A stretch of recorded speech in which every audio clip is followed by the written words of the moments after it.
In this video, I'm going to show you 3 different methods how to right click on the MacBook. The great thing is with the new Mac OS system, it shows you exactly what to do. First thing you want to do is navigate up to the top left hand corner and click the little Apple logo and come down and click System Preferences.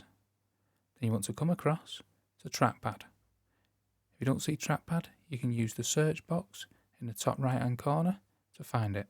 And on the trackpad screen, you come down to the secondary click in the middle here and select the drop down, and there's 3 different options that you can choose from. The great thing about this, Apple show you each different one on the window on the right.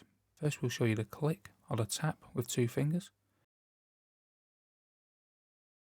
Now we'll show you the click, the bottom right hand corner.